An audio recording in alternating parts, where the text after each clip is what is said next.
Morning dear student. Last turn के ऊपर हम कर्ल के ऊपर का कार्टेशियन कोऑर्डिनेट सिस्टम में रिप्रेजेंटेशन कर रहे थे और हमने कर्ल की डेफिनेशन देखी। कर्ल की डेफिनेशन के बाद में उसका जेड कंपोनेंट और जेड कंपोनेंट के लिए हमने एक्सप्रेशन निकाला जो इक्वेशन नंबर 8 के अंदर। Curl of A Z component बराबर आता है delta A Y upon delta X minus delta X upon delta. अब ये तो ठीक है, अब हमें इसके कंपोनेंट को एक तो वाई कंपोनेंट लिखना है, एक एक्स कंपोनेंट। वो कैसे निकालें उनके लिए उनको डिराइव करने की जरूरत नहीं होती है, एक निकाल करके हम लिखते हैं सिमिलरली बी कैसे हो जाए। तो मैं इसी तरीके से लिखता हूँ सिमिलरली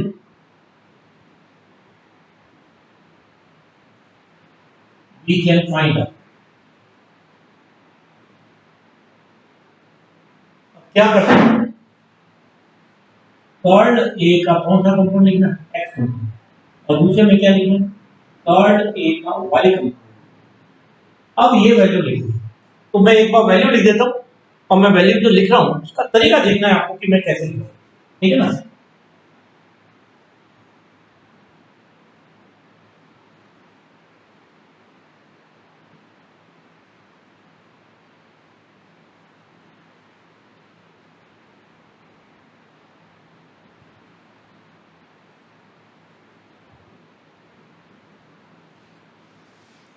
देखिए ये मैंने तो लिख दिया बोर्ड के ऊपर, ठीक है ना, कि ये 8 के बाद में आ गया, 9 नंबर आ गया। अब आपको याद रखना है कि ये याद कैसे रखना है, ठीक है ना, क्योंकि एग्जाम में आप चीजों को तो निकालेंगे, प्रूव करेंगे नहीं, करेंगे तो बहुत लंबा टाइम लग जाएगा, ठीक है ना, और निकालना लगता है कि रिपीटिशन हो रहा है। तो आपको मैं इसका शॉर्टकट तरीका बताता हूँ जिससे आप हमेशा इसको याद रख पाएंगे। देखिए एक ऑर्डर याद रखना आपको, एक्स वाई और जेड, दूसरा करना वाई, वाई के बाद में जेड, जेड के बाद में और एक करना जेड एक्स और ये ऑर्डर याद। अब देखो आपको ये इसके ऊपर फोकस करना है। ये था जेड, जेड के बाद में आया एक्स और एक्स के बाद में आया वाई, ये वाला, ठीक है ना। तो आप सबसे पहले क्या करो, ये जेड है, ये एक्स है, ये वाई है। अब अपने पास किसके लिए लिखना चाहते हैं, अपन एक्स के लिए, तो एक्स के बाद में क्या आएगा, वाई आएगा, तो मैंने लिख दिया डेल्टा अपॉन डेल्टा वाई। फिर माइनस का साइन लगा दो और क्या लिख दो, डेल्टा अपॉन डेल्टा। अब जो एक्स वाला कंपोनेंट है उसमें एक्स कहीं नहीं आएगा और y और z अलग अलग होंगे, y के साथ में z आएगा और z के साथ में क्या आएगा, y आएगा। ये अपने को बिल्कुल क्लियर है। तो यहाँ पे तो अपने पास ये y है, ये z है, तो यहाँ पे तो आ जाएगा ए वाई और यहाँ पे क्या आ जाएगा ए z। तो ये दिखने में तो बहुत आसान लगता है, ठीक है ना, मगर इसको प्रैक्टिकली लिखने में बहुत बार गलती हो जाती है। तो आपको ध्यान रखना है कि ये शॉर्टकट तरीका है, एक्स वाई जेड पहले लिख दो, जैसे मैंने बोर्ड के ऊपर कैसे लिखा था, मैं वापस एक बार आपको बोर्ड पे आप जो मैंने बताया उसके बाद में लिख के बताया, ठीक है ना, जिससे आपको पता पड़ जाएगा कि कैसे लिखेंगे। ये एक्स था, एक्स के बाद में मैंने यहाँ लिखा delta upon delta minus delta upon delta, और यहाँ पे लगा दिया ए जेड और यहाँ पे लगा दिया। बात समझ आ गई। तो ये चीज आपको बिना किसी उसके, है ना, क्योंकि अगर अपने सही नहीं लिखा तो अपने एग्जाम में नंबर ही नहीं मिलेगा, कुछ भी नहीं आएगा। तो ये वैल्यू अपने पास क्या होगी, ये अपने पास, ठीक है ना। इसी तरीके से वाई वाले को कैसे लिखेंगे, यहाँ वाई है delta upon delta Z minus delta upon delta x पहले लिख देंगे और फिर जेड के साथ में एक्स लिखेंगे और एक्स के साथ में क्या लिखेंगे, ए जेड। ये अपना क्या आ गया, एक्स, ठीक है ना। अब ये तीनों इक्वेशन आ गए, तीनों कंपोनेंट आ गए। अब हम तीनों कंपोनेंट को रख देते हैं इक्वेशन नंबर 1 के अंदर, ठीक है ना। तो अब हम पूरा लिख सकते हैं कर्ल ए, तो हम लिख सकते हैं कर्ल ए बराबर क्या हो जाएगा,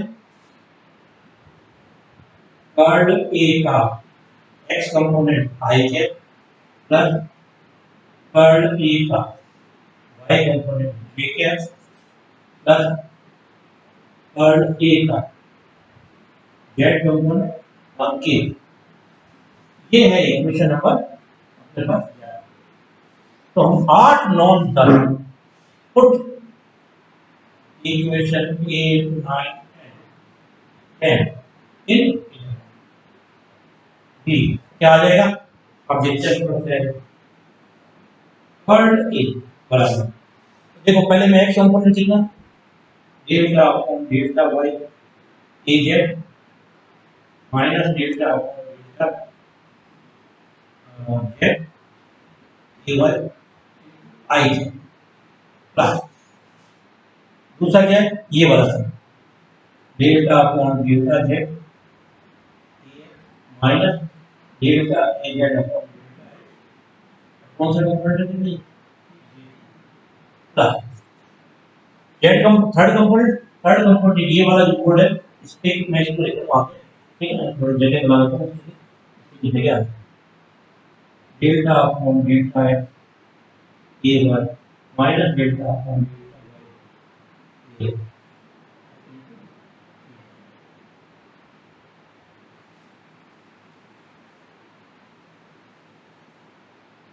ये इक्वेशन नंबर 12 जो है ये कार्तिक निर्देशन है कार्टेशियन कोऑर्डिनेट सिस्टम में थर्ड का वैल्यू बहुत बहुत इम्पोर्टेंट बहुत बहुत काम का सारी चीजें ठीक है ना ये आपका वैल्यू अपने को इसको बहुत अच्छे तरीके से आना चाहिए थोड़ा सा प्रैक्टिस करेंगे तो सब चीज आ जाएगी समझ में अब मैं इसके डिफरेंट डिफरेंट फॉर्म लेता हूँ और कैसे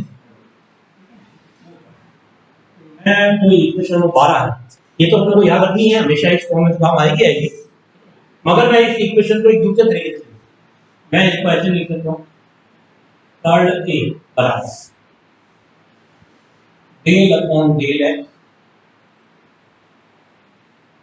आई plus del upon del Y J cap plus del upon del Z K cap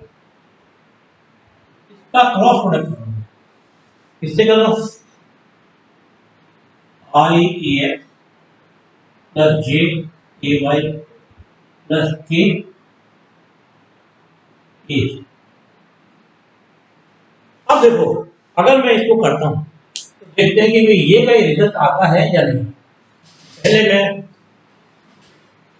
इसको इसके साथ में करता हूं आई क्रॉस आई क्या हो गया 0 हो गया तो ये कंपोनेंट नहीं है अब आई क्रॉस क्या करूं आई क्रॉस जे करूंगा तो क्या आएगा के आएगा आई क्रॉस जे के आएगा तो मेरे पास के का कोई कंपोनेंट नहीं है अब ये कितना होगा डेल्टा अपॉन डेल्टा है और ये कौन सा ए और ये क्या है प्लस का तो ये मेरे को ये कंपोनेंट ठीक है इसी तरीके से मैं इसको इसके साथ में क्रॉस प्रोडक्ट करता हूं क्या आएगा आई क्रॉस के कितना हो जाएगा माइनस जी हो जाएगा तो ये मैं कोई माइनस की टर्म ये रिटर्न को देखते हैं कि ये आती है delta upon delta x into delta ये बस ये टर्म दे देंगे इससे मेरे को कौन सी मिल गई एक तो ये वाली टर्म मिल गई और एक ये वाली टर्म मिल गई इसीलिए जब जैसे मैं ए वाई को करूंगा ठीक है ना तो ये जे क्रॉस आई है ठीक है ना आई क्रॉस जे के होता है ये माइनस के होता है तो मेरे को ये वाली टर्म मिल जाएगी ये वाली टर्म पहली टर्म मिल जाएगी ठीक है ना दूसरा जे क्रॉस जे 0 हो जाएगा और जे क्रॉस के कितना होता है आई होता है आई से मेरे को पहले वाली टर्म ये वाली तो ये मेरे को जो सिंगल टिक वाले हैं वो आई से मिलेंगे डबल वाले जो है वो किससे मिलेंगे जे कंपोनेंट से के से करते हैं के क्रॉस आई कितना होता है प्लस जे होता है प्लस जे में मुझको ये रिटर्न मिल पहले टर्म ये ठीक है और दूसरा क्या होगा के क्रॉस जे कितना होता है माइनस आई ये माइनस आई ये माइनस आई की ये टर्म आ इस तरीके से मैं इस पूरी इक्वेशन को इस तरीके से भी रिप्रेजेंट इसको हम जानते हैं कि ऑपरेटर क्या है ये है ऑपरेटर डेल और ये क्रॉस है ये किसकी वैल्यू है वेक्टर ए तो हमने देखा कि कर्ल ए है किसके बराबर होता है डेल क्रॉस ए के बराबर होता है ठीक है आपको मैंने पहले भी कहा था कि मैथमेटिक्स में हम सीधा शुरुआत ही यहीं से करते हैं कि कर्ल ए का मतलब का डेल क्रॉस ए होता है मगर ये क्यों होता है ये वहां नहीं बताया जाता है ये कहाँ बताएंगे ये हम फिजिक्स में बताएंगे और ये फिजिक्स में कैसे प्रूव करा आपको बहुत अच्छी तरीके से इसको आप चाहे तो डिटरमिनेंट के रूप में भी लिख सकते हैं इसका कोई कहने की बात नहीं तो आप इसका डिटरमिनेंट फॉर्म क्या हो जाएगा ये लिख देता हूँ आपको क्या करते हो I J K del upon del X, del upon del upon del Z, ये है ए वाई और ये इसका दूसरा रूप है। इसको खोलोगे आप, डिटरमिनेंट को खोलोगे तो आप कौन सी इक्वेशन मिल जाएगी? 12 नंबर इक्वेशन। 12 नंबर के मैंने दो फॉर्म आपको बता दिए, 13 और 14। ये सारे हमेशा आने चाहिए, बहुत बहुत जरूरी, ठीक है।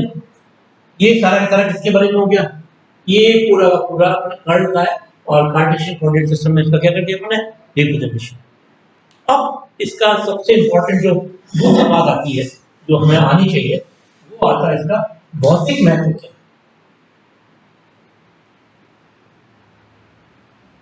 इसको इंग्लिश में कहते हैं फिजिकल सिग्निफिकेंस।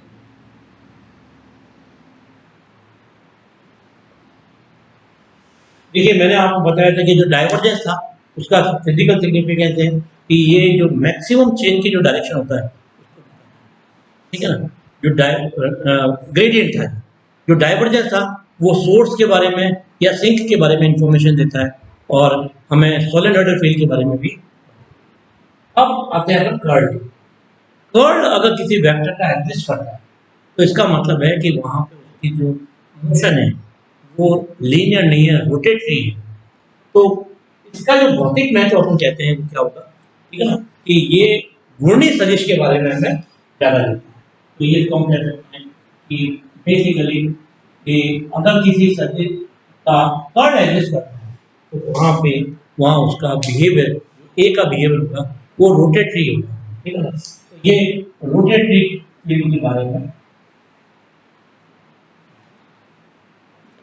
तो ये बहुत बहुत इम्पोर्टेंट है, ठीक है ना। अगर अपन इसको छोटा सा देखें कि नदियाँ होती हैं, तालाब, बड़े जो बहती हुई नदियाँ होती हैं, उसमें कई हम देखते हैं कि भंवर पड़ जाती है, कि भंवर पड़ती है। तो भंवर पड़ने का मतलब है कि अगर उस जगह पर मैं वेलोसिटी का कर्ल लूँ तो वो एग्जिस्ट करेगा, ठीक है ना, ये अपने को ध्यान रखना। तो ये एक इंटरनेशनल सिंबल भी होता है कि जहाँ कहीं भी नदी में, समुद्र में, जहाँ पे कहीं भंवर, ठीक है ना, वर्ल्ड पूल जिसको अपन कहते हैं, ठीक है ना। इसी वर्ल्ड पूल एक वॉशिंग मशीन है, उसका नाम भी इसी से लिया हुआ है, ठीक है ना। जो भंवर पड़ती है वो कोई क्लॉकवाइज होती है, कोई एंटी क्लॉकवाइज होती है। तो ये वर्ल्ड पूल जो वॉशिंग मशीन जो उसने दिया है, उसने भी अपना नाम इसी से दिया, ठीक है। तो ये एग्जिस्टेंस। अगर किसी जगह पे कर्ल ए की वैल्यू 0 है,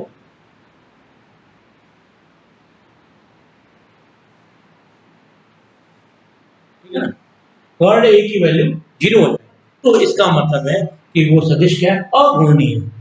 कर्ल ए का जो फिजिकल तो वैल्यू 0 ये बताता है अघूर्णी सदिश। बहुत बहुत इंपॉर्टेंट। घूर्णी सदिश कब होगा? जब curl A is not equal to, ठीक है ना, ये ध्यान रखना कि अगर कर्ल ए 0 नहीं है तो सदिश कैसा होगा? घूर्णी सदिश, रोटेटरी होगा, ठीक है ना। तो मैंने इसके साथ बताया वैल्यू के अंदर। अगर किसी का भी वेक्टर का अगर ये 0 वैल्यू आ रही है, इसका मतलब है वो कहता है वो घूर्णी सदिश नहीं है, अघूर्णी सदिश के बारे में हमें information. Thank you very much.